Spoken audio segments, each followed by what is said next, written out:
Assalamualaikum warahmatullahi wabarakatuh. Kembali di channel Sabaris Imunologi ya.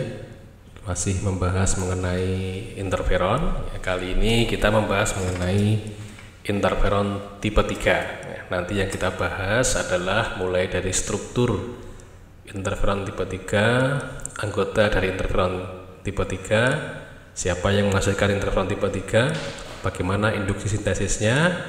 Kemudian kita bicara tentang sedikit reseptor interferon tipe 3, sinyal transduksi interferon tipe 3, nanti sinyal autokrin dan parakrin ya, pengaruh autokrin dan parakrin dari interferon tipe 3, mekanisme aksi interferon tipe 3, fungsi dan mekanisme evasi patogen ya. Nah, untuk yang pertemuan kita nanti sampai autokrin parakrin ya. Nah, untuk yang lainnya insya Allah kita sampaikan di pekan depan ya, karena untuk agar tidak terlalu panjang pembahasannya ya. Kita mulai dulu dengan struktur interferon ya. Ini sedikit saja bahwa interferon tipe 3 itu ya, atau interferon lambda ya, ini nanti ada struktur alpha heliknya juga ya, cuma berbeda strukturnya ya. Nah, ini dulu pernah kita bahas panjang lebar di interferon tipe 1 bagian 1 ya. Ini hanya sekedar nestuno saja ya. Kita lanjutkan, siapa anggota dari interferon tipe 3? Nah, interferon tipe 3 itu ada 4 jenis ya. Yang pertama adalah interferon lambda 1 atau bisa juga disebut dengan interleukin 29. Kemudian interferon lambda 2 atau interleukin 28A, dan interferon lambda 3 atau interleukin 28B, dan interferon lambda 4. Jadi ada setidaknya sampai saat kami menyusun slide ini ada 4 jenis dari interferon, yaitu interferon ada 4 jenis interferon tipe 3, yaitu interferon lambda 1, 2, 3 dan 4 ya. Kita lanjutkan, siapa yang menghasilkan interferon tipe 3? Interferon tipe 3 atau interferon lambda itu dihasilkan oleh sel epitel, bisa oleh sel leukosit ya, tetapi terutama dihasilkan oleh sel epitel ya. Kita lanjutkan. Nah, bagaimana interferon lambda itu bisa terbentuk? Nah, ini saya ringkaskan di sini ya, saya sampaikan gambar yang ringkas di sini. Kalau yang lebih jelas masih bisa dilihat di interferon tipe 1 bagian 1 ya, tentang yang induksi sintesis interferon tipe 1 ya, yang toll free dan TLR dependent itu ya, ini mirip-mirip ya. Jadi induksi sintesis interferon lambda atau interferon tipe 3 itu bisa tergantung dengan toll-like reseptor, bisa dengan RLR ya. Nah, nanti ada tambahan lagi peran dari KU70 ini ya. Nah, kita mulai dulu ya, bahwa toll-like reseptor itu kan bisa mengenali patogen ya. Nah, patogen itu nanti bisa kalau sudah berkenalan dengan TLR, artinya bagian dari patogen itu bisa dikenali oleh toll-like reseptor atau TLR, sehingga nanti TLR-nya kan mengalami perubahan konformasional di bagian intrasitoplasmik domainnya itu, sehingga ditempeli oleh myeloid derived faktor 88 ya, myeloid differentiation faktor 88 ya, kemudian mengaktifkan IRAK ya, TRAF, TAC dan seterusnya ya, nanti sehingga mengaktifkan NFKB, IRF 37 ya, 3 dan 7 ya. Nah, ini yang pertama.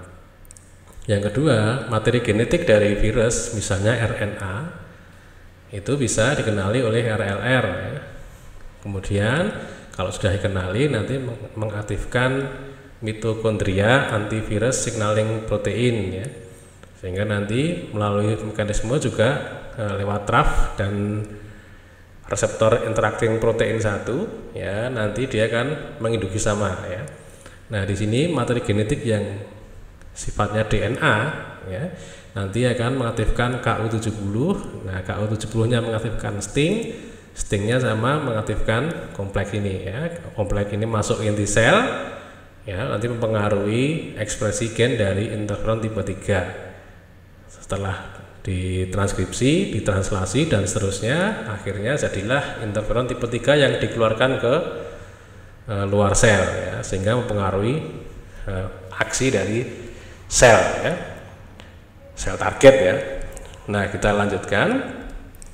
Ini adalah struktur interferon tipe 3 ya, yang di sebelah kanan ya.